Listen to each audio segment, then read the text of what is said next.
querido venir a la librería Letras Corsarias, pues les voy a agradecer. Igual que agradecemos a otras corsarias que nos hayan acogido a Inés Echevarría, a Constantino Bértolo, ¿no? y a mí para hablar de un libro que se llama Espía en País Enemigo. Un libro que publicamos hace unos pocos meses y que tiene una particularidad en tanto que son textos que se han extraídos de otros libros distintos que se han ido publicando hace ya a lo mejor, no sé cuánto, 30, 40 años, ¿no? Desde el principio del 80 hasta el año 2000. Año 82 creo, ¿no? Con el naranjito, al año 2000, ¿no? Más o menos. Y ahora hablaremos de todo eso. Pero bueno, era para simplemente introducir la conversación entre Inés Echevarría y Constantino Bértolo. Y antes decir un poco, por si alguno hay aquí tiene memoria de estos libros, que he traído 3 ejemplares, de esta colección que se llama Tus Libros, de Anaya, una colección que yo creo que sé que ha marcado a un tipo de lector o lectora, ¿no? en relación con la elección de los títulos que publicaban. En este caso es Mujercitas. Aquí también tengo el de La máquina del tiempo, de H.G. Wells, y aquí tenemos el de Papel mojado, de Juan José Millás, por poner 3 libros de épocas muy distintas, entre ellos este es el más reciente, ¿no? Y así todo es antiguo. Y justamente estos libros contenían un apéndice al final, obviamente apéndice al final del libro, donde se hablaba o se comentaba el texto que se acaba de leer, ¿no? Que recién terminado. Y esos apéndices eran escritos por diferentes comentaristas y muchos de ellos fueron escritos por Constantino Bértolo.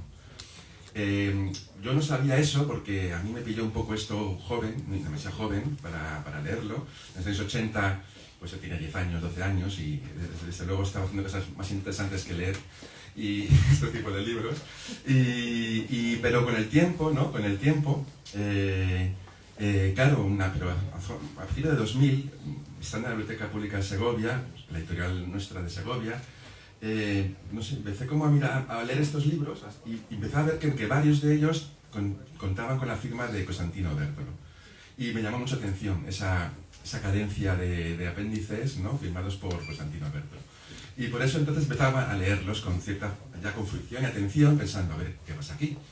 Y me di cuenta, porque a Bértolo ya lo conocía como editor, de una trayectoria larga como editor y crítico literario, y sobre todo como editor, que para mí, lo digo así, es un modelo, ¿no? Y lo conocía desde entonces ya como editor de cuando era aquella colección que estaba dentro de Debate, que era Punto de Partida.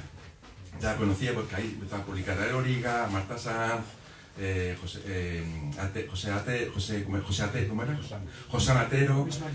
Luis Magriñá, bueno, unos cuantos, ¿no? Y después de eso, cuando ya llegó a la colección Caballo de Troya, que pertenecía ya a Random House, a la editorial, un gran grupo, ¿no?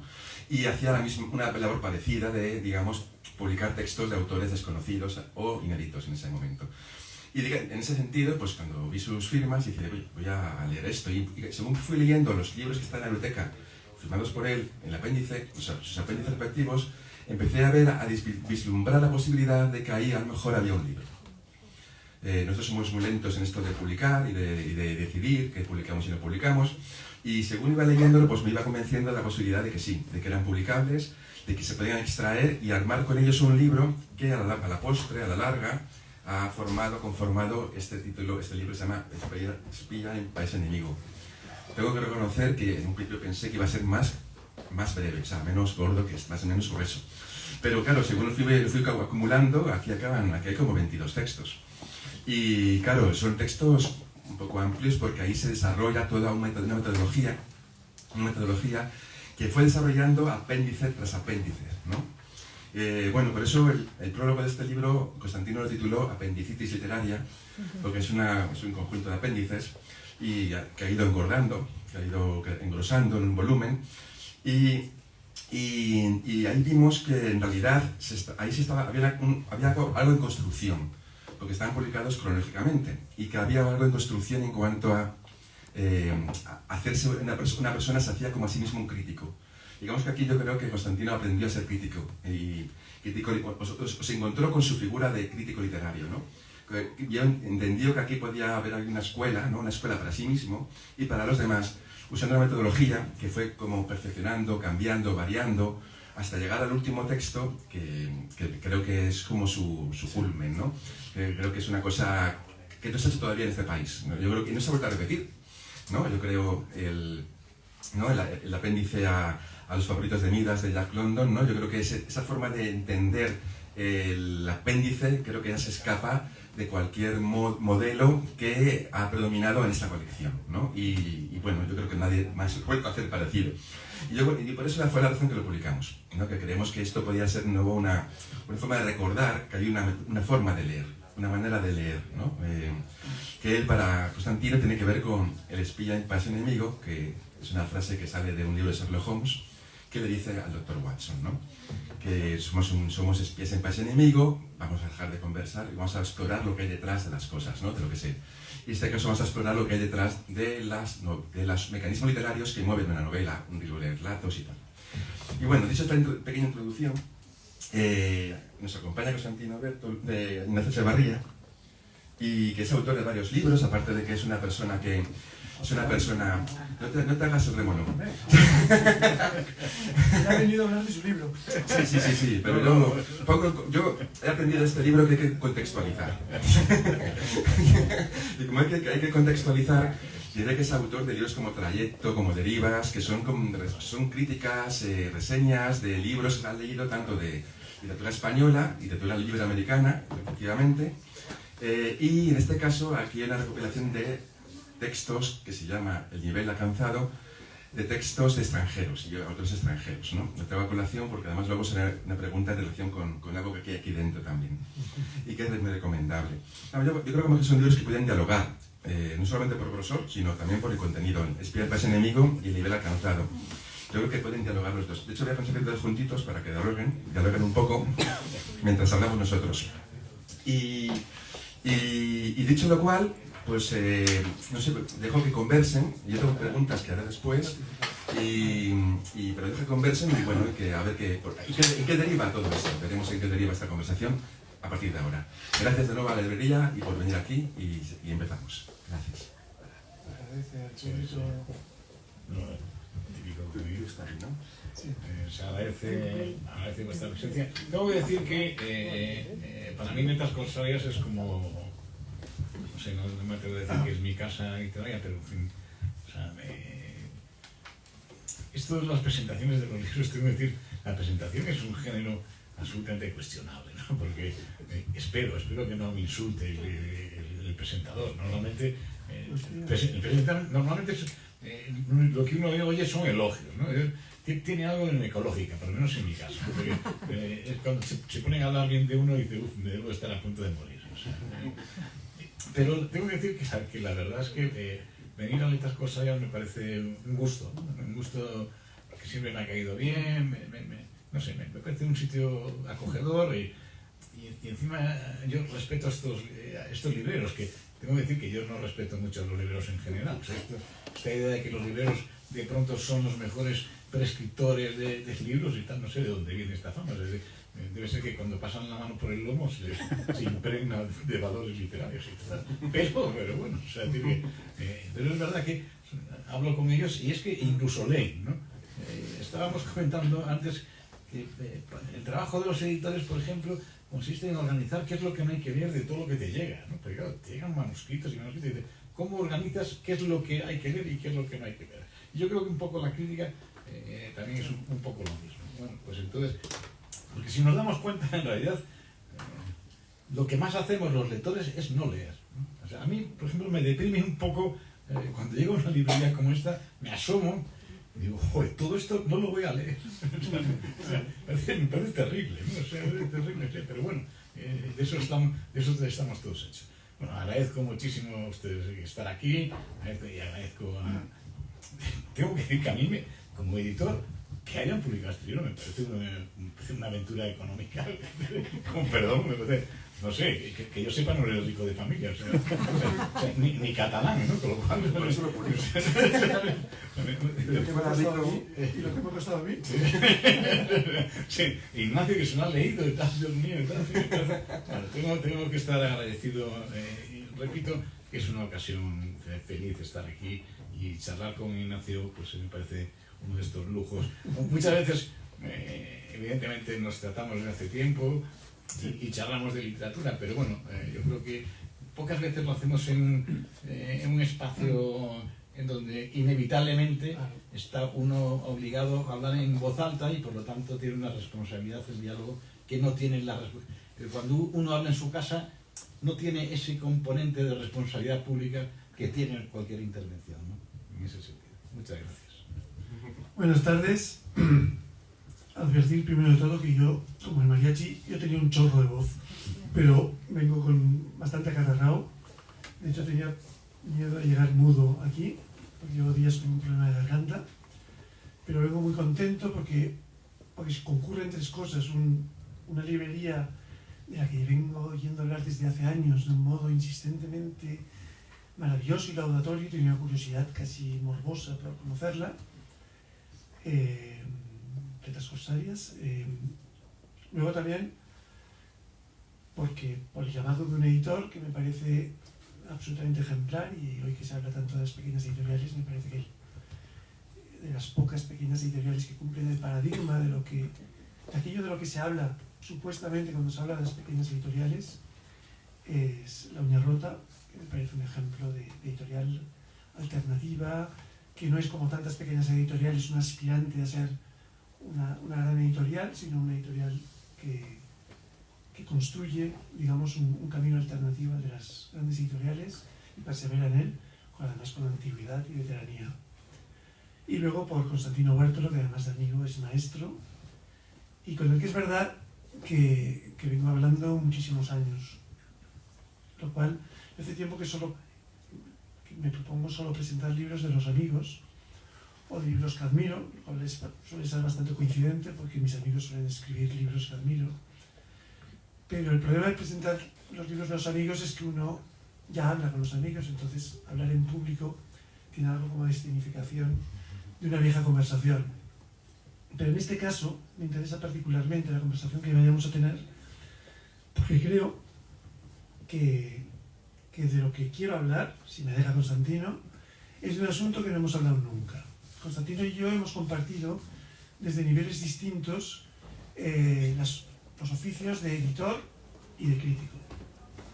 En los dos él me lleva de la delantera y he aprendido mucho de él, pero en los dos además hemos asumido posturas convergentes. Él como editor ha sido un editor publisher, o sea, un editor que decide los libros que se van a leer. Yo no, yo soy un editor de mesa, un tipo que trabaja los textos, testimonio una evolución desde una especie como de servicio, o sea, voy a sacar el tema que me interesa, que va a ser el tema protagonista de esta tarde, la divulgación. Una palabra que tiene connotaciones a veces como ligeramente, bueno, divulgación parece que sea algo, la gente habla con condescendencia, y cuando se dice que uno es un divulgador, se dice que, bueno, parece que hace algo más o menos barato. El crítico siempre tiene que ser un divulgador, y yo he hecho, si Carlos ha dicho que en este libro, y es verdad, se refleja un camino muy lento en el cual se construye una voz que empieza como divulgador, es decir, como un tipo que hace apéndices a libros destinados a un público más bien juvenil, o por lo menos que se quiere iniciar en la experiencia de lectura y que le sirven las herramientas, digamos la caja de herramientas básica para leer con cierto criterio, y que a partir de ahí Constantino, y eso se ve palpablemente, construye qué se tiene que decir, cómo hay que leer un texto y cómo hay que leerlo críticamente. Pues bien, yo creo que he hecho un cierto camino inverso, no quiere decir contrario, sino inverso. Hace mucho tiempo me dediqué a la crítica de un modo militante y continuado, y de un tiempo a esta parte pienso mucho en que la crítica, tal como yo la ejercí, tal como la ejerció Constantino, y tal como la pensamos casi todos que estamos aquí, presumo, de algún modo ha agotado su recorrido. Si queréis hablamos luego de eso, aunque no es el tema que me interesa. Y creo que hay que plantearse el tema de la divulgación en una cultura como la nuestra, huérfana de autoridad, huérfana de lectores colectivos, hay que plantearse la divulgación seriamente y cuestionarse las relaciones, que es lo que me interesa traer aquí, a conversar y a discutir, acaso, con Carlos y con Constantino, las relaciones entre crítica y divulgación, ¿no? Que me parecen dos términos casi no opuestos, pero dos términos extremos de la relación que tiene una especie de alguien que habla con autoridad hacia un público, puede hablarle para decirle lo que tiene que leer o lo que no tiene que leer, o bien para decirle cómo tiene que leer, o ponerse al servicio del texto, ponerse al servicio del autor o ponerse al servicio del lector. Son las preguntas que planean por debajo de estos asuntos. Perdonad que me extienda tanto, quiero decir, yo como editor de mesa, repito, editor de mesa es el tipo que coge un original y lo trabaja y lo optimiza para que llegue a manos del lector del mejor modo posible, ¿no? Pues yo me he especializado en algo muy extraño. Llevo 40 años con eso, o 30 años, que es en libros precisamente que incorporan apéndices, notas, prólogos, aparatos críticos, toda suerte de elementos paratextuales, como se dice en el mundo de la teoría literaria, que no pertenecen propiamente al texto que se edita, sino que lo rodean para iluminarlo de algún modo. Hace más de 34 años que edito en lo que hoy en día es la Biblioteca Clásica de la Real Academia, una colección de clásicos españoles, que se publica ahora bajo el auspicio de la Academia Española. Es un canon que creó Francisco Rico de 111 clásicos españoles y se publican en ediciones muy científicas, en las que, por ejemplo, esta primavera publiqué una poesía completa de San Juan de la Cruz. La poesía completa de San Juan de la Cruz suma íntegra pues de 90 y 100 páginas, y la edición que he publicado tiene 1200 páginas. Es decir, que es un modelo precisamente de una especie de hipertrofia de lo que es el paratexto, ¿no? Todo aquello que contribuye a iluminar un texto. Pero una pregunta importante es, y se la hace Constantino, me interesa, y vamos a hablar de esto también, estoy prometiendo demasiadas cosas para el poco tiempo de que disponemos, es cómo se puede leer un texto, sobre todo cuando es un texto ya antiguo, otra cosa es leer un texto recién publicado, cómo enfocar un texto y cómo leerlo en atención a qué. A mí, que lo leo ahora, a cómo lo leyó el autor en su momento. Tengo en cuenta el tiempo transcurrido. Todos conocemos el famoso texto de Pierre Menard, autor del Quijote de Borges, en el cual un señor escribe 4 siglos después el Quijote, línea por línea, letra por letra, exactamente igual que el Quijote, pero todo significa algo completamente distinto porque está escrito 4 siglos después. ¿Cómo tenemos que leer? ¿Qué tenemos que leer un texto? ¿Cómo tenemos que leer el Quijote? ¿Como lo ha escrito Pierre Menard o como lo escribió Cervantes? ¿Son dos textos distintos o son dos lectores distintos? Todas estas preguntas tienen que ver con el modo en que se presenta un texto al lector, y tienen que ver con el problema de la divulgación también, en el sentido de que la crítica está destinada a orientar al lector, a decirle lo que es, o sea, está construida sobre un sistema comparativo que cree de algún modo en el valor de las obras, y por lo tanto te dice: esta es mejor que la otra, esta es peor que la otra, esta es repetición de la otra, y establece una especie de cartografía cualitativa de las obras. Pero la divulgación no hace eso. A la divulgación no le preocupa o da por supuesta la calidad de la obra o el interés del lector por esa obra. Y lo que le preocupa es que el lector la lea correctamente, que la lea contextualmente, que sepa bien lo que lee, que no malentienda la obra. Mi maestro en este asunto, que fue Francisco Rico, decía: cuando nosotros leemos el Quijote y leemos en la primera frase "en un lugar de la Mancha", ya el primer término, lugar, no significa lo mismo ahora que en el siglo XVI. Lugar era una población, era un pueblo, no era, aquí decimos, o sea, tenía unas connotaciones completamente distintas. Bien, perdonad que me extienda sobre esto, pero quiero encuadrar. Las relaciones entre crítica y divulgación me parece que es el tema que me gustaría tocar, porque nunca lo hemos tocado, Constantino, y quiero adelantar mi posición cada vez más a favor de la divulgación, dadas las condiciones culturales. Pero antes yo creo que es importante, porque el eje de esta charla es este libro. Yo que no jamás leí un libro de tus libros, me gustaría saber, porque creo que es importante también para conocer tu papel en todo esto. Esta colección, aquí hay ¿cuántos prólogos hay en total? 12, ¿no? 11. 19. Ah, 19. Y dos introducciones. Y 2 introducciones. ¿Cuántos libros tuvo la colección? ¿Y cuántos epiloguistas también? ¿Erais un equipo cerrado o era un equipo abierto? Esto es importante. Bueno. Ahora hablemos de esto. No, contesta eso. Sí, Luego ya hablaremos. empiezo por lo más sencillo, ¿no? O sea, digamos que esto, en la época en que yo tuve relación con esta colección, con el editor, que era el editor de Valladolid, digamos que 140. ¿No? Aunque, 140. sí, aunque yo la relación la tuve hasta los 100 primeros títulos, de alguna forma. Luego lo dejé un poco. Luego un antiguo responsable me llamó y aproveché para hacer el último estallido, que me sentía ya Liberado. como liberado. Pero vamos, y era un grupo,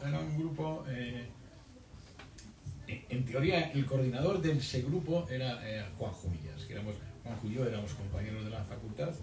Entonces Juanjo acaba de publicar Papel Mojado y este editor, el gran jefe, tampoco es que leyera mucho, pero se pensó que acaba de publicar Visión del Ahogado y él hizo una lectura policíaca de esa novela, que desde mi punto de vista de policíaco que no tenía nada, pero era una novela también de corte existencialista. Pero bueno, tuvo repercusión en la prensa, aquella novela, Juanjo, y entonces lo llamó para hacer, para coordinar un poco estos prólogos, que había otra persona que se llamaba Emilio Pascual, que fue quien de alguna forma le dio forma.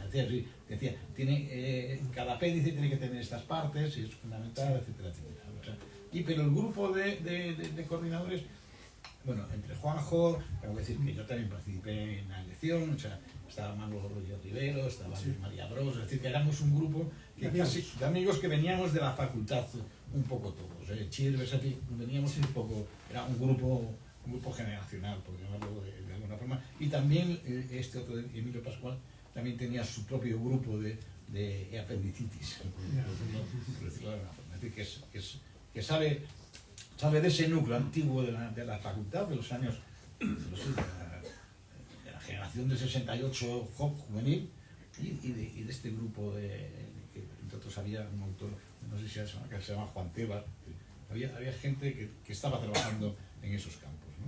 Y sí, fueron como, yo asistí bastante, digamos, a los 100 primeros títulos, de alguna forma, ¿sí?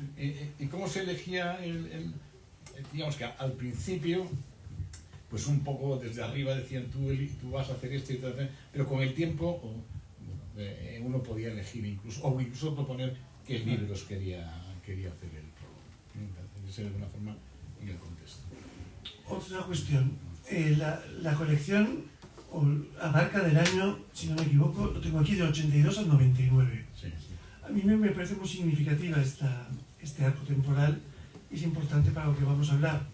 Estamos hablando del 82, fecha de la llegada al poder de los socialistas, final de la etapa heroica de la transición española y comienzo de una etapa muy característica de la cultura española, que es todos la recordamos, la cultura de la España como marca, como la autosatisfacción de la nueva narrativa, la emergencia de la nueva narrativa, el fenómeno de reordenación editorial que supone el hecho de que los autores españoles sean más importantes, más relevantes y más ventas que los extranjeros, el hecho de que toda la industria editorial apueste por autores españoles y haya una inflación extraordinaria de lo que es la literatura española.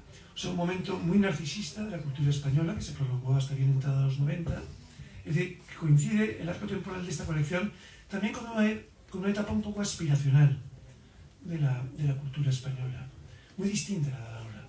No solo por la cuestión tecnológica, internet, globalización y el cambio de paradigma de la industria editorial, sino precisamente por eso, porque había todo un país que estrenaba, digamos, se estrenaba país, por así decirlo, se estrenaba una cultura muy adánica, muy decidida a desentenderse de la cultura anterior, que estaba involucrada con el franquismo y que afrontaba su propia, una expectativa muy elevada de sí misma, ¿no? Y creo que esta colección cumplía, como otras muchas colecciones, pero creo que es significativo este arco temporal porque clava precisamente una doble década en la que la cultura española es muy diferente de lo de ahora. Es decir, está construyéndose lo que ahora ya es un hecho dado. No solo la industria editorial española, sino el lector español. No sé hasta qué punto tienes esta percepción, sobre todo en los años 80, que es la que te implica más. Bueno, yo creo que sí, vamos a ser un poco... Lo digo, perdona, No, me añadido solo porque en el contexto de los libros que hay aquí, llama mucha atención que esté Millás en medio. Acabas de explicar la razón, pero precisamente tu epílogo sobre Millás, en el que reconsideras todo ese movimiento de la nueva narrativa, da un poco la clave indirectamente de todo lo que es este horizonte que yo trazo, ¿no? Este hombre fondo. Millás y Manuel Labruz. Ya, pero creo que pertenece a otras. Sí. Bueno, vamos a ver, yo es que el recuerdo que tengo de aquel tiempo histórico en el que de alguna forma emergimos, sí. O sea, por decirlo así, es el acabamiento de la dictadura, pero sobre todo el acabamiento de lo que yo llamaría la cultura de resistencia al franquismo. Sí. Es decir, por decirlo así. O general. Una resistencia. De la resistencia, o sea, de la resistencia y sobre todo culturalmente, es decir, para entendernos, durante el franquismo, la política y la cultura, en el lado anti, iban juntas. O sea, tú hablabas de Lenin y al mismo tiempo hablabas de García Ortega. Sí. Es decir, que se veía, no había separación. Y con la transición, y sobre todo en el 82, ya antes, lo que se produce es la irrupción de un espacio que de pronto no tenía legitimidad cultural y de pronto empieza a existir culturalmente, que es el mercado. Esto es lo que se llamó en su momento la normalización. Normalización que de pronto había autores españoles que vendían, novelistas españoles que empezaron, era Millás, era Muñoz Molina, Marías, de Rosa Montero, Ferrero. Es decir, que hay todo de pronto, y esto es lo que se llama la normalización. La normalización significa, oye, de que es que el mercado ya no es la bestia negra, sino todo lo contrario. Ahora de pronto el mercado es el que empieza, en aquel momento, lentamente, empieza a ser el factor legitimador.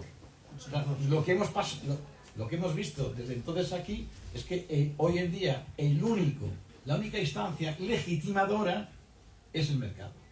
Y en ese camino, cuando ese camino empieza, la crítica todavía tiene capacidad de legitimar. Mientras que yo creo que hoy en día, esta es la impresión que tengo, la crítica como legitimadora ha perdido muchísima influencia. En este momento, un autor que no venda no existe. No existe, realmente no existe. No tiene visibilidad. Es decir, que hay ahí, evidentemente, a lo largo de ese camino está un cambio en la crítica. Yo creo que la crítica en ese momento todavía empieza a tener criterio y antes lo recordábamos. Es decir, en aquellos años una crítica de Rafael Conte vendía una edición. Es decir, hoy en día una crítica del mejor crítico, que no sabíamos quién es exactamente, pues seguramente no vende mucho más de 100 ejemplares. Lo que sí consigue es que lo pongan aquí, ¿no? Encima de la mesa, etcétera, etcétera. Lo cual es un dato importante, es importante, pero digamos que no tiene tanta capacidad. Es decir, es en ese momento, porque hasta ese momento también lo que existía en la literatura española en general y en el mundo editorial es una diferencia brutal entre lo que llamaríamos la literatura de prestigio y la literatura comercial. Es decir, existía el premio Planeta, existía el premio Nadal todavía tenía, pero para entendernos, en la facultad cuando yo estudiaba, que éramos todos rojos y cultos, a nadie se le ocurría ir con un libro de Planeta debajo del brazo, ¿no? Esto era como decir, no ligaban ni para Dios, ni de casualidad. Es decir, que era un apestado. Si alguien se veía esto, es que no tenía criterio, por decirlo de alguna forma. A lo que hemos asistido también es justamente a que esa frontera entre la literatura comercial y la literatura ha ido desapareciendo. Desde mi punto de vista, por ejemplo, hay autores claves en este fenómeno, bueno, que son, por ejemplo, Juan Benet, que se presenta al Primer Planeta, que es la hostia, perdón, Bastián Montalbán, que se presenta al Primer Planeta, por decir, de pronto legitima esto, que es justamente la literatura comercial, aparte, y yo esto siempre insisto, aparte de legitiman, con perdón, la corrupción literaria. Porque el Primer Planeta no lo gana nadie, se lo dan a alguien, eso es otra cosa. Este y otros premios. Este es un país en el cual, en fin, respetamos a muchísima gente, pero gente que ha entrado por el aro. Es decir, que yo me encanta cuando leo que un tal Celaya, creo que se llama valenciano, lo van a juzgar porque le regalaban trajes. Joder, pero es que aquí han regalado premios Planeta cantidad. Y aquí, esta gente, nadie dice que son unos corruptos, ni ellos mismos. Ni ellos mismos se dan cuenta de que han entrado en el sistema de corrupción de los premios. Y muchos van de honestos y muy honestos por la vida. Bueno, pero no vamos a entrar en este tema. No vamos a entrar en que te calientas y no vamos a entrar. Estamos hablando de la evolución. Pues ahí no ha habido evolución. Ha habido evolución de que todo el mundo se va presentando continuamente. Pero vamos a terminar. A mí me interesa, he venido aquí para hablar de tu libro. Tu libro es un libro. Yo no quiero hablar de mi libro, sino de los demás. Tu libro es un libro, repito, que plantea el díptico o las tensiones entre divulgación y crítica. En este horizonte que has trazado también, de los años 80 y 90, en este momento tan peculiar de la cultura española, que por otro lado ya queda muy atrás, repito, existía todavía una crítica, más o menos, y que no exista la crítica, yo, entre paréntesis, no creo que sea una cuestión de que hayan buenos o malos críticos, sino que creo que la crítica ha perdido completamente su soporte, ¿no? su tribuna. Pero esto ya sería otro tema. Vamos a centrarnos en crítica y divulgación. Entonces, el tema de la crítica, yo recuerdo que en su momento fue muy iluminador para mí, cuando tú dijiste una vez en un artículo muy viejo, que la crítica, el lector de la crítica es un lector ya construido como lector, en cierto modo. O sea, es un lector que ya lee. ¿Sabes? Nadie que no es lector lee una crítica, ¿sabes? Y generalmente lee la crítica para saber qué leer. O sea, la pregunta que está detrás, muy sumarísimamente, la pregunta que está detrás del usuario de la crítica es ¿qué leer? Se supone que el crítico le orienta sobre, dentro de la selva inextricable de las novedades, le orienta sobre qué leer o qué leer preferentemente sobre otras cosas. Mientras que el divulgador, digamos, no responde exactamente a esta pregunta. Yo creo que el divulgador lo que hace, y esto es por lo menos lo que hacen estos epílogos, los que hacen los epílogos de esa colección, presumo, es cómo leer. Es una pregunta distinta. Puede ser coincidente, pero es distinta. Una pregunta es qué leer y otra pregunta es cómo leer. El adolescente, la persona que no se siente con suficientes rudimentos culturales, muchas veces frente al crítico que le dice, pues hay que leer a Proust, hay que leer a Joyce, dice, coño, ¿yo cómo leo esto? Yo no entiendo nada. Y entonces ahí el divulgador le dice, no, tranquilo, esto se lee así, su época, el autor, la madre que lo parió, las influencias, lo que quiso decir, y el divulgador le tranquiliza y le añade cómo leer. Son dos figuras complementarias, no opuestas necesariamente, pero complementarias y que atienden, repito, a lectores y a necesidades distintas. Sí. Claro, vamos a ver. El gesto crítico es un gesto que asume autoridad. Claro. Es decir, que alguien se atreve. Alguien se atreve a juzgar. Alguien se atreve a juzgar. Bueno, esto desde mi punto de vista, según han ido pasando los años, bueno, en este momento que alguien se atreva a decir yo pienso esto, ya es complicado. Porque si tú, en voz alta, o sea, en palabra pública, te atreves a manifestar cierta autoridad, inevitablemente vas a ser acusado de autoritarismo. Claro.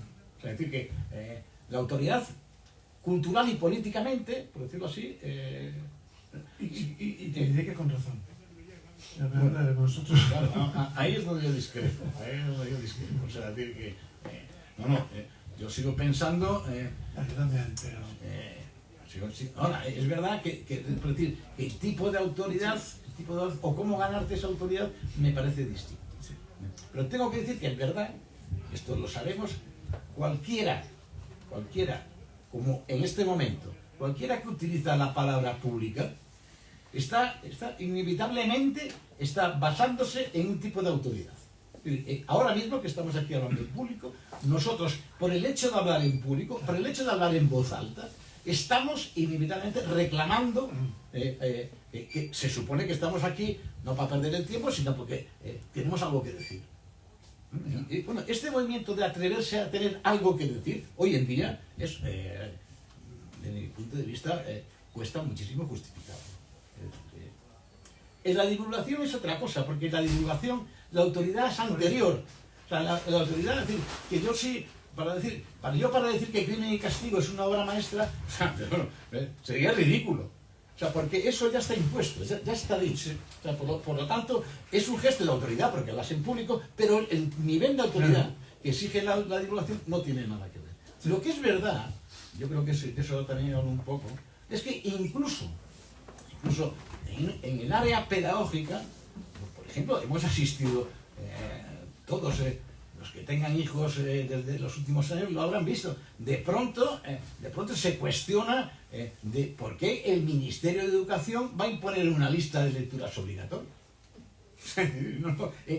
¿En aras de qué? O sea, ¿desde dónde? Hay que buscar que lo que hay que buscar es que disfruten, que se entretengan. Bueno, pues nada, démosles novelas de pronto, por decirlo así, de pronto es el cliente niño el que elige, ¿no? O el cliente niño en realidad es su padre, porque los que compran los libros nunca he visto comprar niños, los de mamá los veo alguna vez, pero comprar libros son los padres los que acaban. No, es que esto es lo que le gusta.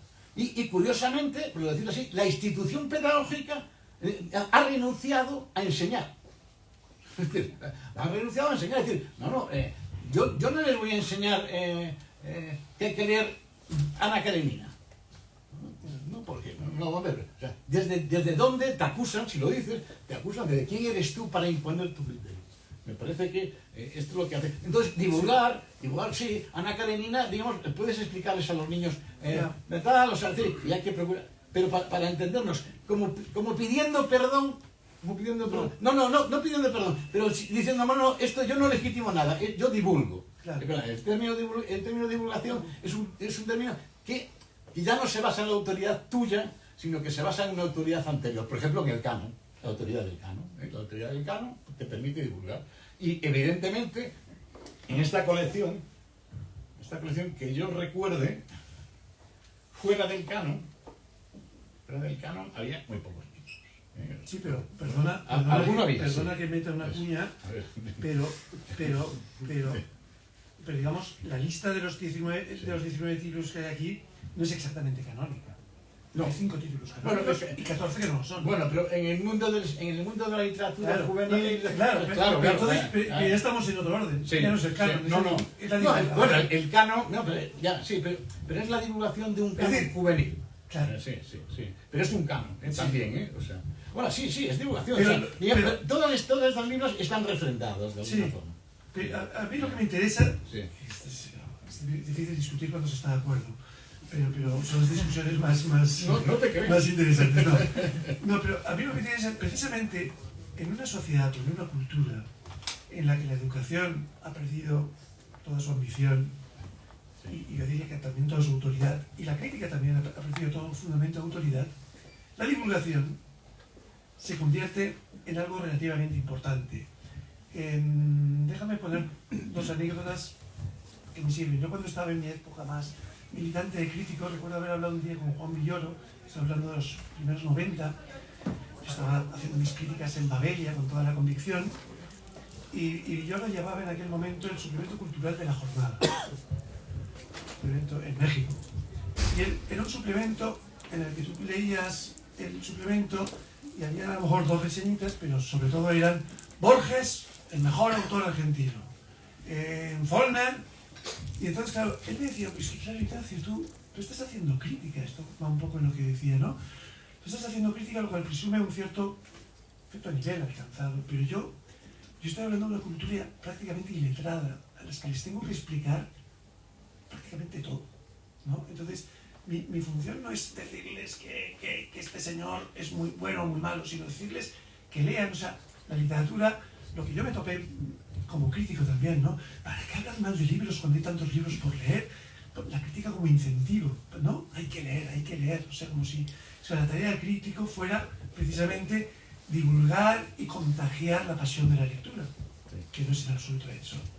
Por otro lado, hay un librito que no sé si está en esta librería, se publicó ya hace años, pero yo creo que es todavía conseguible, es un libro modélico para todo lo que estamos hablando, es un libro de Forster, en Forster, autor de Sahara India, que se llama Algunos libros. Forster, ya mayor y retirado de la novela, contrata con la BBC, una cadena, un programa de radio, que se va a divulgar en Inglaterra, pero sobre todo en la India, entonces todavía era de ingresar. Y entonces le piden que hable de libros. Entonces él habla de libros, pero claro, tiene que hablar a mexicanos, tiene que hablar a indios que conocen el inglés con unas coordenadas culturales completamente distintas, y son lecciones maravillosas. La selección de sus conferencias son preciosas porque está hablando a un lector que, o sea, la crítica ni se imagina lo que puede hacer, ¿no?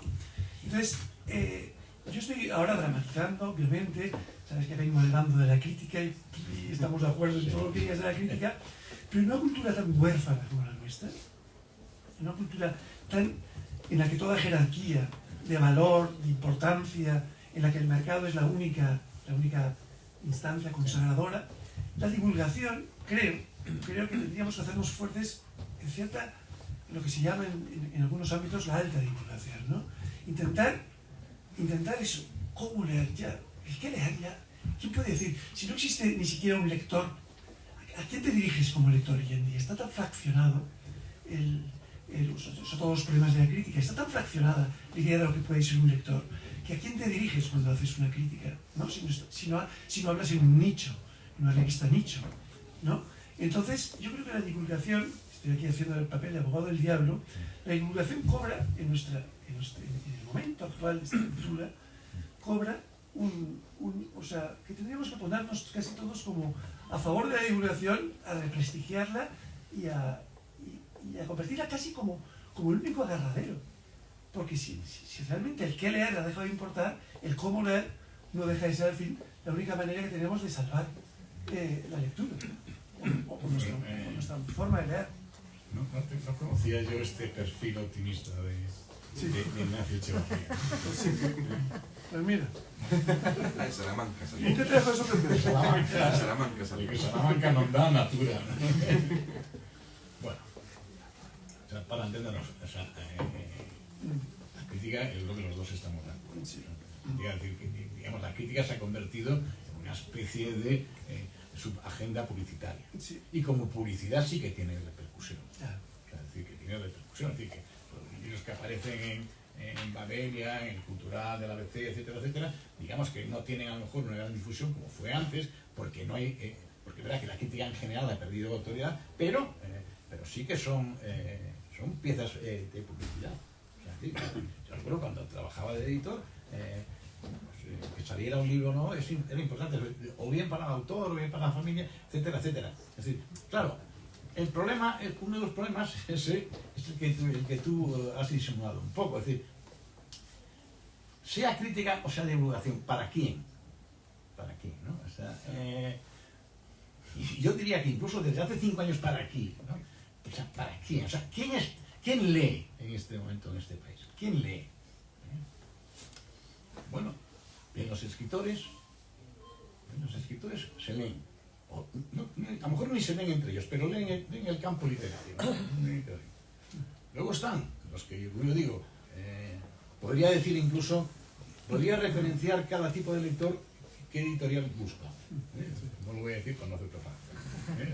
Pero luego están los lectores aquellos que en algún momento pensaron que iban a escribir. ¿No? Esperaron que iban a escribir. Ya no escriben, pero digamos que aquel veneno les entró y eso, bueno, suman una capa más al nicho, ¿no? O sea, Muy amplia, ¿eh? o sea, y luego están esto que yo he llamado aquellos que, en un caso u otro, lo que les gusta es que les guste la literatura. ¿Entiendes? O sea, no, ni siquiera, o sea, yo creo que no les gusta la literatura, pero les gusta que les guste. Tiene un valor simbólico, o sea, es un capital. Leer nos da, los que leemos con perdón, en algún sitio, no quiero ofender, en algún sitio nos consideramos distintos. Nos da una distinción. Y no seamos ingenuos. Cuando uno se siente diferente, casi se siente diferente hacia arriba. Se siente diferente superior. O sea, nunca he visto a nadie decir, no, yo soy diferente, soy peor. No, me siento diferente, se me inflan la boca y se me inflan los palabras, por decirlo de alguna forma, ¿no? Claro, el problema del destinatario, claro, lo que acabas de decir significa que es que tienes en la cabeza algún destinatario. ¿Quién es el destinatario de la divulgación? Y deberías tener en la cabeza, ahora te pregunto, no, de los medios de divulgación. En un país donde los medios de comunicación, digamos que, con perdón, estamos asistiendo quizá a los peores momentos históricos de los medios de comunicación, que ya todos vamos descubriendo poco a poco que en realidad son medios de incomunicación. Porque, o sea, digamos que es increíble, o sea, estamos asistiendo a un espectáculo, le llaman fake news y tal. No, o sea, no es eso, es que la falta de credibilidad de los medios de comunicación. Y claro, ¿cuáles serían los medios en donde realizar ese trabajo de divulgación? Por decirlo así, digamos, casi, te diría que ese propósito vuelve a ser, y yo con esto le digo que a lo mejor tiene un lugar, vuelve a ser un propósito minoritario. Es decir, que lo que pasa es que yo creo que hay momentos históricos en los que hay que atreverse a ser minoría. O sea, esto me parece, o sea, por ejemplo, en el caso de la literatura, ¿no? La literatura hoy, perdón que me meta en el terreno de... Bueno, por ejemplo, hay todavía un campo literario en donde los autores, las autoras, se mueven en una especie de esquizofrenia. Al principio se movían en una esquizofrenia, que no sabían si escribir para las masas o para la minoría, ¿no? Bueno, los autores hoy en día, y no quiero ponerme en la actualidad, se han convertido en gente histérica, que escribe, pretende escribir al mismo tiempo para las minorías y para las masas al mismo tiempo. Y eso es el tipo de literatura que está proliferando. El tipo de literatura es que no se resignan a ser, bueno, iba a decir que no se resignan a ser Pérez Reverte, bueno, ahora les encantaría serlo, ¿no? O sea, hace unos años ser Pérez Reverte era, la escala literaria era un becario, un buen plan, pero hoy en día no, o sea, pero entendemos, todavía quieren disfrutar del prestigio, ¿no? Pero al mismo tiempo tienen que vender, ¿no? Entonces, claro, esto está provocando una especie, ya no de esquizofrenia, sino de histeria. O sea, yo veo, están como locos vendiéndose, ¿no? Vendiéndose. O sea, porque estamos viviendo en una época en donde si no vendes, no eres. Entonces, en todos los campos. Y entonces, claro, la divulgación, por decirlo de alguna forma, ¿qué libros editaría yo si quisiera divulgar hoy? Bueno, tú publicaste como editor, tuviste la colección de maestros que además iban con prólogos, que era una colección divulgativa. Evidentemente divulgativa. Como editor asumiste una función, la colección, ¿cómo se llamaba? Maestros, no sé qué. Sí, pero... Nuevos maestros. Pero para entendernos me echaron. De esa colección me echaron. Claro, ya vi que, digamos que es que, por decirlo de alguna forma, ¿En quiénes somos? También esto es una Sí. divulgación. Bueno, exactamente, mira, ahora me han pillado, ¿no? Sí. A mí me propone Julián escribir un libro sobre 50 títulos del siglo XX que a mí me parezcan y tal, y entonces sí, en España, ¿no? Entonces sí, hago un ejercicio, tengo que decir que la pregunta,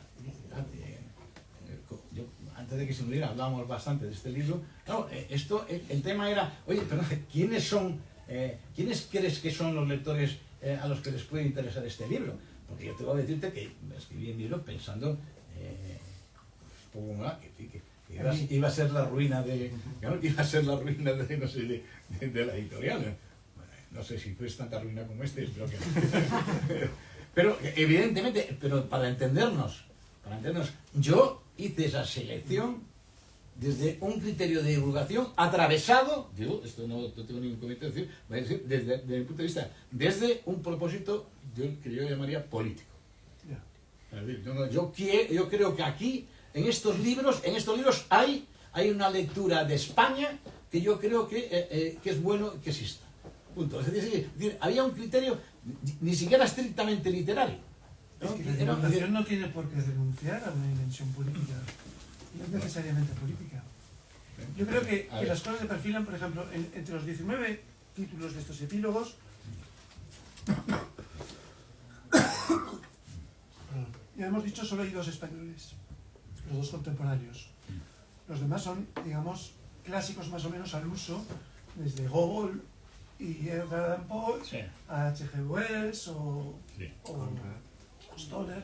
Conrad, por supuesto. Pero son extranjeros. Antes me ha gustado lo que has dicho, Carlos, que este libro último mío, el nivel alcanzado, podía establecer un diálogo con este libro. ¿En qué sentido? Yo cuando reuní mis reseñas sobre literatura española, esas reseñas estaban hechas para cartografiar un territorio, digamos, más o menos que no tenía cartografía. Yo allí tenía que hacer una crítica orientativa, de riesgo, valorativa, mientras que cuando en este libro que reunía, digamos, cuando yo me quería distraer, en realidad yo no lo consideraba ni siquiera crítica, sino que salía un libro de Proust, o salía un libro de Faulkner, o salía un libro de Robert Musil, que eran autores queridos por mí, me pedía el libro y hablaba. Pero mi discurso, este libro yo no lo considero un libro de crítica, lo considero un libro de divulgación. Del mismo modo que las reseñas que hace el Benzu en Babelia, para mí tienen un estatuto completamente distinto al resto, ¿no? Entonces ahí estamos en el mismo paquete, pero tú mismo aquí, por eso me interesa mucho el trabajo que haces aquí, porque lo haces con un tipo de libro que no da para eso. El trabajo en el que pasas de la divulgación a la crítica, dentro de un horizonte de hablar de libros extranjeros y además pasados, y más o menos canónicos, que en realidad uno solo puede hacer divulgación, no tiene sentido decir, el Drácula de Stoker es muy malo.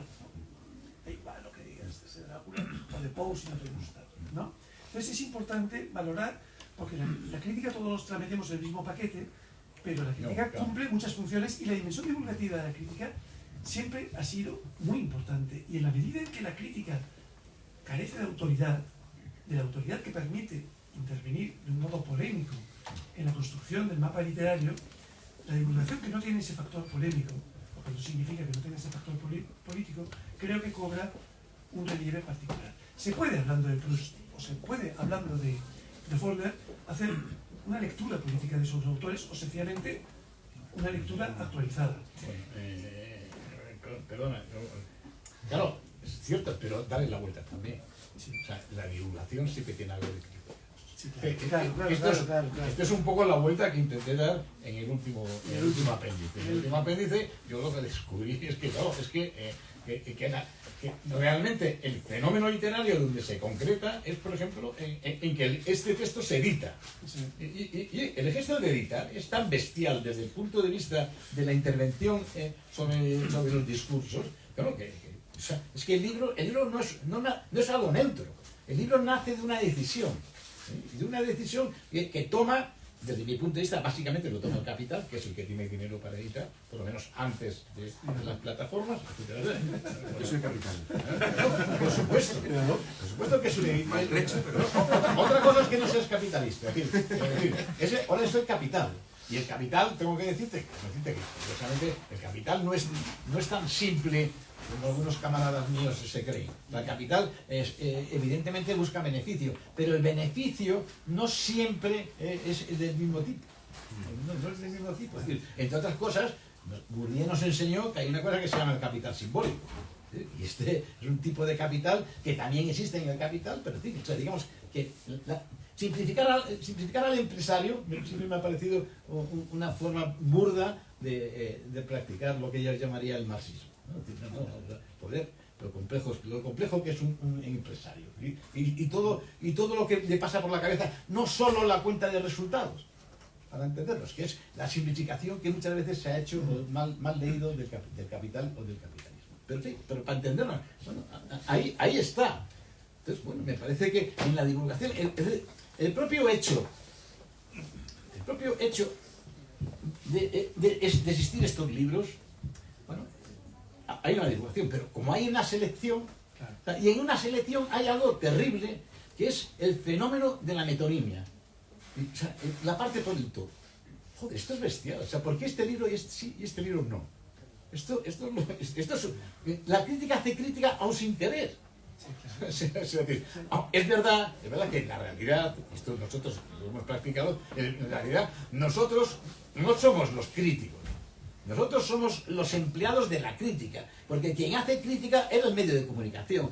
Cuando yo escribía, era el País, y cuando tú haces en Baviera, era el País. El País es el que hace crítica. Nosotros somos empleadillos, con perdón. Hasta tal punto que cuando quisieron, nos vinieron bien, nos echaron, punto. Pues no pasa nada. Y en ese sentido, yo siempre digo que para entendernos, digo que la literatura o la crítica es siempre un diálogo entre dos capitales, el del editor y el del medio de comunicación.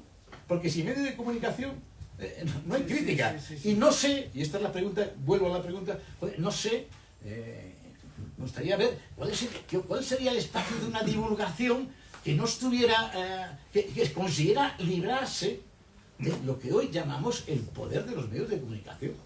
Es que unos medios de comunicación, ¿en dónde? O sea, por ejemplo, has puesto un ejemplo cuando tú has contado lo que estás haciendo, la colección de la Real Academia. Sí, hombre, claro, yo sí que creo que hay instancias del Estado que se pueden escapar a la lógica del mercado. Es verdad que cada vez hay menos. O sea, cada vez es más, la gente ya no quiere que el Estado intervenga. No, o sea, bueno, pues, mira, gracias al Estado está esa colección de la Real Academia. Me parece, pero nos ponemos todos en plan neoliberales y ¿de qué? El Estado. Uy, el Estado, esto suena a soviético. ¿Sabes? O sea, me parece. Pero es eso, estás trabajando en un espacio donde es posible la divulgación, porque hay un capital que no es el capital capitalista, por decirlo así. Pero pues, yo no veo muchos más espacios en donde habría que pensar que un espacio lógico para la divulgación de la que hablas sería el sistema educativo. El sistema educativo es donde debería satisfacerse necesidades que no vienen marcadas por el mercado. Es uno de los espacios que existió. O sea, antes la universidad era un espacio con cierta autonomía con respecto al mercado. Hoy no. Hoy espero que no haya nadie aquí. Hoy cualquier PNN está obligado a hacer la tesina o la tesis sobre el último escritor que vende. ¿Sabes? Porque si no lo hace sobre ese, no existe. O sea, me parece, entonces, claro... Voy a hacer una pregunta para conducir un poco... Pues soy el editor, tengo que hablar un poco del libro. Entonces quería reconducir, bueno, no por nada, sino también en relación un poco con el libro de Espía el país enemigo y el libro de Ignacio de Nivel alcanzado. A ver, digamos que ambos libros retoman, recogen, extraen textos antiguos, ¿no? Que se han publicado años A, de alguna forma, ¿no? Y entonces, sobre todo, los de Constantino son más antiguos. Y una de las conversaciones que tuvimos con Constantino al respecto de la recopilación de estos libros era un poco si estos textos tenían vigencia, ¿no? Yo se los pasé a Word, todos, así, tal, porque estos libros, hay que decir, somos un poco antiguos también, y todos estos textos que están aquí fueron tecleados de estos libros al ordenador, ¿no? Así, pues, nosotros tardamos unos 7 o 8 años en publicar este libro, ¿no? Porque fuimos muy poco a poco y tal. El caso es que, claro, que es un buen ejercicio, por cierto, hacer esas cosas. Lees mejor. Hacer eso lees otra forma distinta, ¿no? Y una de las razones era como si es vigente. Les lo leyó y dijo que eran vigentes, que los veía todavía actuales, que estaban bien, pero el libro de Ignacio incluye muchos de sus textos una cosa que se llama postdata. Y el postdata comienza con esto de: releo esta reseña con simpatía y sentimiento. Por ejemplo, si volviera a las andadas, si de nuevo viviera en la circunstancia de tener que comentar tal, ¿no? Y de repente aquí pues cuenta a veces que cambiaría el enfoque, que cambiaría, otro dice que no, que ahondaría más en ciertos temas que allí tocó por encima y tal. En el caso de Constantino, que es algo también sabio, ¿no? Como, a ver, hasta qué punto el Constantino de, no sé, 30 y pico años, ¿no? Más o menos, 30 y pico años, una España que salía de la dictadura, con unos textos que hablamos de canon, pero también, y hago aquí un inciso, ¿no? Claro, un amigo mío me dijo, oye, ¿y qué sentido tiene publicar un comentario a, por ejemplo, Capitanes Intrépidos, ¿no? ¿Quién ha escrito Capitanes Intrépidos? ¿Alguien se acuerda? ¿Alguien ha leído Capitanes Intrépidos? ¿No? El autor es muy conocido, pero el libro, Kipling, sí es conocido, pero ¿no? O un drama en Livonia, ¿no? ¿A quién le interesa leer hoy día un drama en Livonia, ¿no? Entonces, ¿qué es de Julio Verne? ¿Alguien lee Julio Verne hoy en día, no? Entonces, quiero decir, este canon, ese canon de entonces, ya como canon, está diluido, ¿no? Está diluido. Y esto, si sigo con el paréntesis, me hace acordarme de un texto, un cuento que leí, bueno, en inglés, de un libro de ciencia ficción hace varios años, ni me acuerdo el nombre del título del cuento, ni del autor, ni nada, pero era gracioso porque era un mundo distópico donde ya no existían los libros, no existían bibliotecas, no existía nada, pero sí había un libro de comentarios de textos. Comentarios de libros. Y la gente hablaba de esos libros como diciendo, ese libro es muy bueno, porque en el comentario lo ponían muy bien. Entonces hablan de los clásicos, ¿no? De Dostoyevsky. No, nadie leyó, a lo mejor Crimen y Castigo, pero a partir del comentario que se había hecho de ese libro, sabían de qué iba Crimen y Castigo. Entonces digamos que el diálogo eran a partir de los textos, de los comentarios, a esos, ¿no? Quedaba como fantasmagórico el libro original, y quedaba como texto de leído, que lo que se leía era comentario. Y todo eso lo quedaba esos textos. Lo que se llama ahora, ¿cómo se podría llamar eso a nivel técnico? Excolios. Sí, excolios. ¿No? Eran excolios esos libros, entonces la gente no había leído, no sabía quién era Karamazov, pero sabían quién era por el comentarista, ¿no? Entonces me pareció un ejercicio curioso Y cumplían una función pedagógica, que era que en muchos sitios te mandaban leer esto, y la gente no lo leía, pero leía el scroll. O sea, esto hoy como internet no hace falta siquiera, ¿no? Porque en cualquier lado encuentras el resumen de un libro. Sí, entonces la pregunta sería, volviendo a reconduciendo la asuntorio, cuando te releíste, ¿tuviste tentación de añadir, quitar, porque sé que necesitas algunas modificaciones, lo sé, tal, pero fue más bien de estilo, yo creo. ¿Tuviste tentaciones de hacer una postdata como Ignacio en relación con su libro? No, la postdata, afortunadamente, tú me diste la oportunidad de hacerla, que es el prólogo. O sea, en el prólogo sí que intento contar el contexto de dónde nacen y en qué contexto nacen esos textos y cuál era el propósito. Lo que sí es verdad es que me obligó digamos, me obligó a ver qué es lo que estaba construyendo en el camino, ¿no? Esto sí que lo vi, o sea, pero esto es una postdata grande, que es el prólogo. Y la verdad es que, por decirlo de alguna forma, y con perdón por no soy nada modesto ni mucho menos, pero del prólogo me quedé muy satisfecho. O sea, me gustó mucho la oportunidad de poder escribir este prólogo. O sea, me reconcilió, yo diría me reconcilió con los textos la posibilidad de escribir sobre esa historia. ¿Te costó mucho? Sí, es verdad. Es verdad que sí, porque no sabía muy bien si contar mi historia como crítico ahí. Me costó encontrar qué es lo que quería decir. Claro. O sea, a nivel educativo, entonces, como dice Ignacio, ¿no? Al traer al año 2024 estos textos, ¿no? Entonces sí que viste ahí una solidez, ¿no? O algo que se mantiene en pie, ¿no? Como... Sí, lo que no vi con perdón, lo siento por ti, es la verdad es que la salida editorial. O sea, yo digo, bueno, está loco este editor, ¿no? Pero, o sea, ¿quién va a comprar esto? O sea, decir, no sé, o sea, es verdad que me he encontrado, desde que han salido, o sea, he encontrado lectores, pero por decirlo así, he encontrado lectores desde la nostalgia. O sea, he encontrado lectores que dicen, ay, yo había leído aquellos libros y tal, y qué alegría, o sea, pero para entendernos, me gustaría un día que alguien que alguien que tenga 18 años me llame y me diga, oiga, Berto, he leído esto, muchas gracias. O sea, claro, lo que pasa es que a mí hoy me imagino a un lector de 18 años y es que no lo encuentro. Es que no lo encuentro. O sea, ¿dónde están? O sea, ¿qué es lo que están leyendo? ¿El Juego de Tronos? No sé. O sea, ¿dónde están? Es que, entre otras cosas, es que lo que llamaríamos... Había que reflexionar sobre el concepto de público, es que hay un parte de público que leía literatura que ha desaparecido. Entonces, claro, me parece que es un...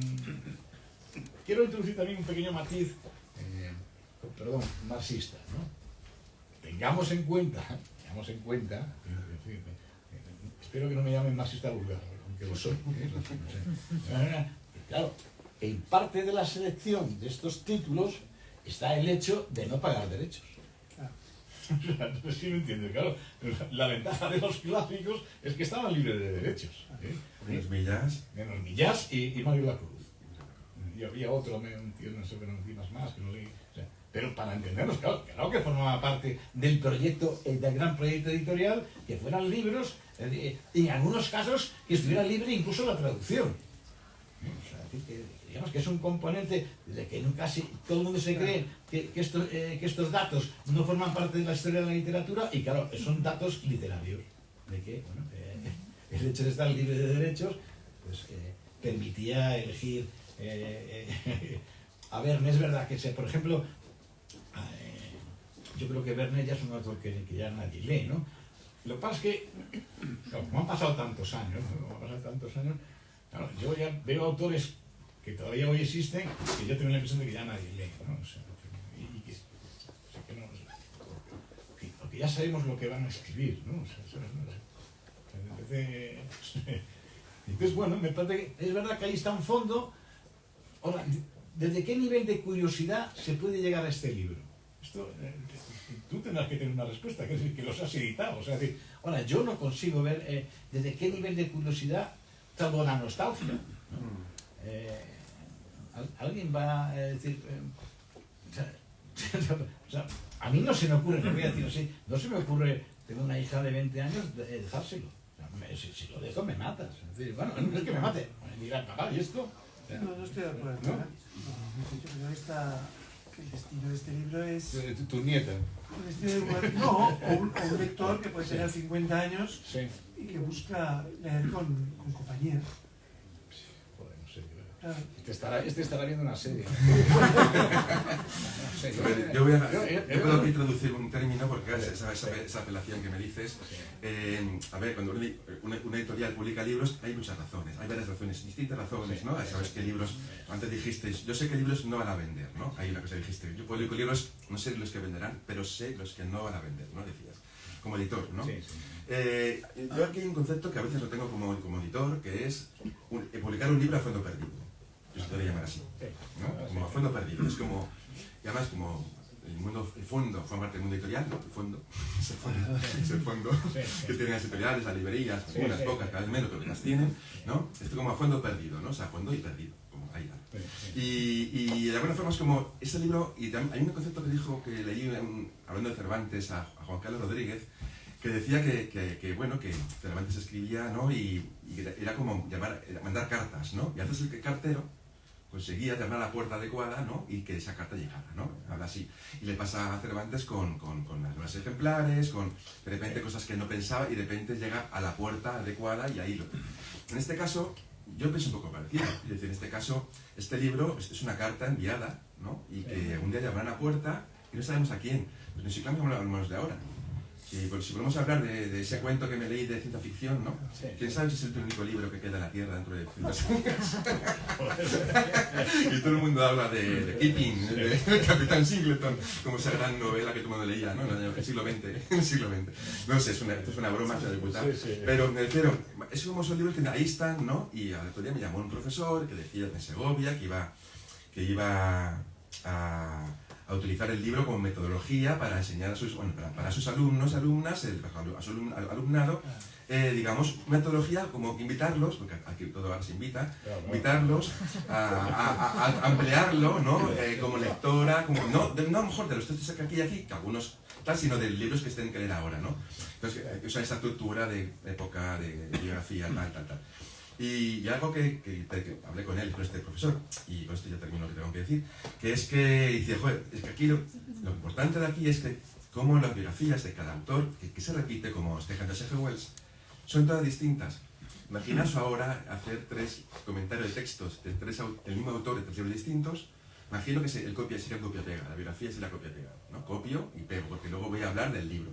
En este caso, las biografías de H.G. Wells de los 3 libros y de Julio Verne, que se repiten, porque son 2 autores que tienen aquí libros distintos, aquí comentados, son diferentes. No repite esquema, no repite, digamos, además que se adapte Jorge Constantino. En los años 80 no había internet, no había nada de nada, ¿sabes? Adapta la biografía del autor al contenido de la novela, de los cuentos que aquí se hacen.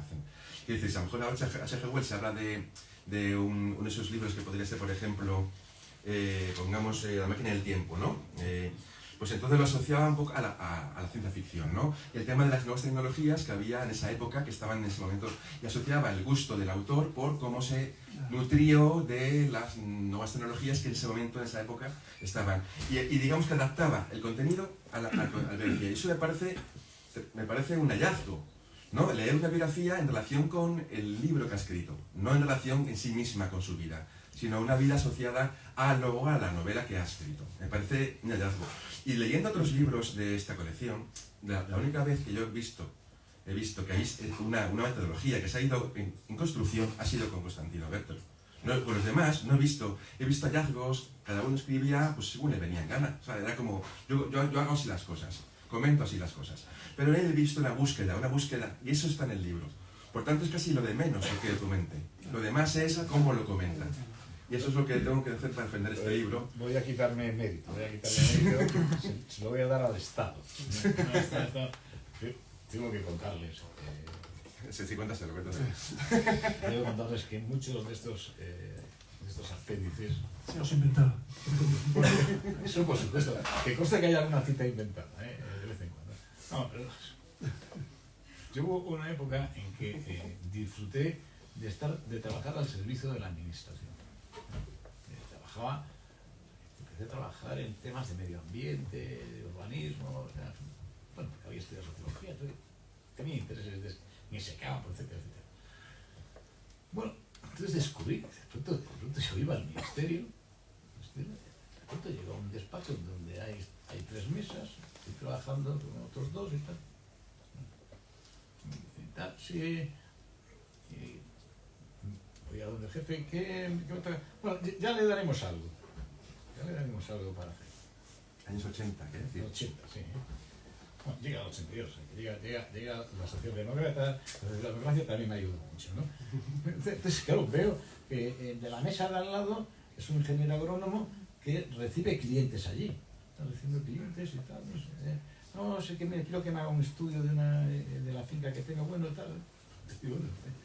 Y tal. Hay otro, en fin, que lo que yo consideraba un chiste, cuando me comentaba, hay otro que llega, deja las gafas y su chaqueta y desaparece y vuelve en 3 horas y tal. Bueno, tengo que decir que, por ejemplo, para ver a dónde llegamos, me mandan una vez a trabajar a la provincia, a la delegación de obras públicas a Guadalajara.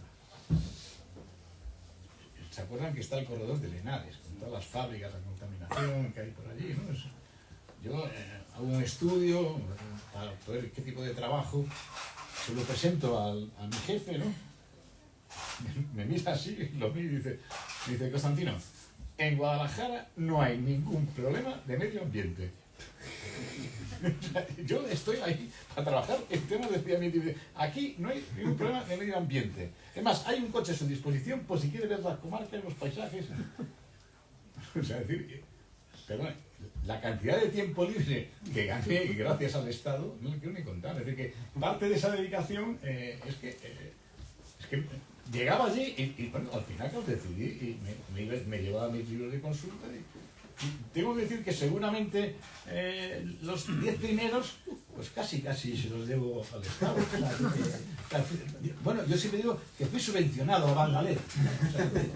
Yo siempre hablo ahora, siempre me gusta hablar, en vez de en vez de la España vacía, yo siempre hablo de la España subvencionada. O sea, es una España importante hoy en día, ¿no? Bueno, pues a mí me subvencionaron, me dieron una beca, y parte de esa beca la dediqué a este trabajo. Y seguramente, es verdad, que seguramente, ya, como lo sabemos, la disponibilidad de tiempo, bueno, te permite trabajar mejor, más, me parece. Y luego estaba también otra función, que esto sí que es muy importante. Claro, trabajar en algo en lo cual tú notas que aprendes, trabajar aprendiendo, bueno, no sé, es como, yo creo que todos lo sabemos, ¿no? Es como un privilegio, ¿no? Estar trabajando en algo que te gusta, que tú notas que estás aprendiendo, ¿no? Yo siempre digo que los que trabajamos con las palabras somos unos privilegiados, porque estamos trabajando, joder, con un material que es la palabra, ¿no?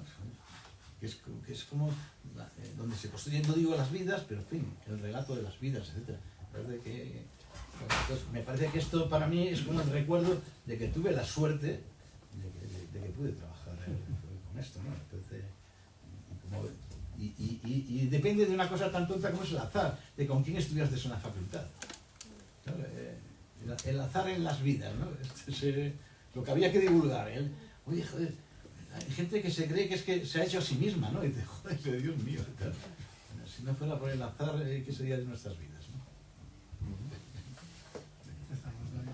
Pues yo creo que ya hemos cumplido ya con el tiempo y yo creo que ha estado muy nutrido todo esto de palabras encontradas a veces, coincidentes otras, y pues agradecer de nuevo vuestra que habéis venido hasta aquí, hasta de noche fuera, y yo creo que ya es hora de tomarse algo en casa y muchas gracias por venir.